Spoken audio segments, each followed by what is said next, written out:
Hi, I'm Neil Chethik, Executive Editor of Open to Hope Foundation, and we're here today with Barb Petsel, who is an author and a therapist herself, and she's written a book called Remembering Grandma's Hugs.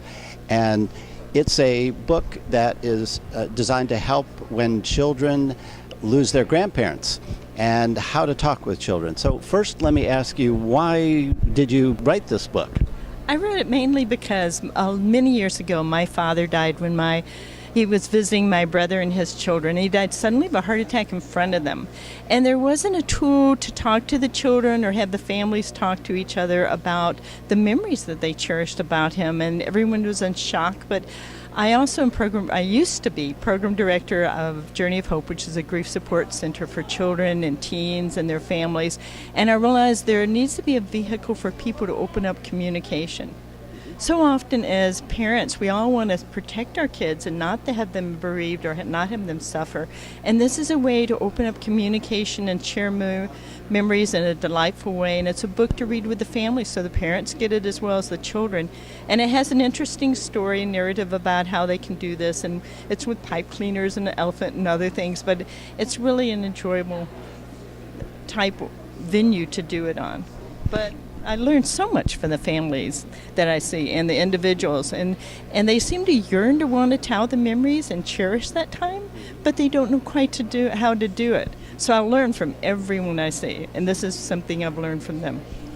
I noticed in reading the book that you talk about language that we might use with children, and when we talk about being losing your relative or them passing on, the child, if he's or she is 3, 4, 5, 6 years old, may be very concerned about losing, and what does that really mean? So what do you think about the language that we should use with children? I think it needs to be developmentally appropriate and totally honest. Whether it's a suicide or whether it's a natural death, it needs to be honest. I've had some funny things happen with kids where they come in and go, oh, there's a magician at the funeral. And I go, well, tell me a little bit more about this. And then they say, someone started cutting the box in half, and all of a sudden they stopped and left. And it's like when we have an open casket that's half open, half closed.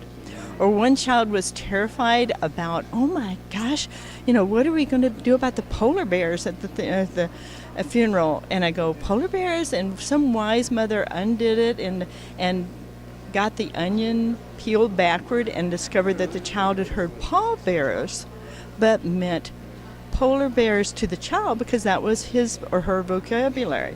So if we can talk in concrete terms of words that they understand or explain the vocabulary, it helps tremendously with children. And we as parents need to be aware of that. Alan Wolfelt once said, and I totally agree with him, if you're old enough to love, you're old enough to grieve. And even the young babies, they know when something's wrong and they have sleep differences or feeding difficulties. And children know something's wrong. And if they have a way or permission to talk about it, then they will. But things get in the way so much, like with magical thinking, and they think they've caused something when it's totally unrelated. Or they don't understand it, or they feel like they have to take care of the parents because of well-meaning people will say really stupid things to kids in funerals, like, now take care of your mother, take care of your father, or all this. But we as parents need to also take care of ourselves because we model healthy grieving, and that a lot of times we think that's selfish. But only by the kids seeing this modeling and opening up the door to being authentic with our feelings, not so that they have to turn around and be the caretakers of the parents, but so that we're there for them. That's so important. So it's like the oxygen coming down. We need to put it on our own face and then put it on the child beside us. But we can help take care of each other, but we open the door for discussions, which are so important.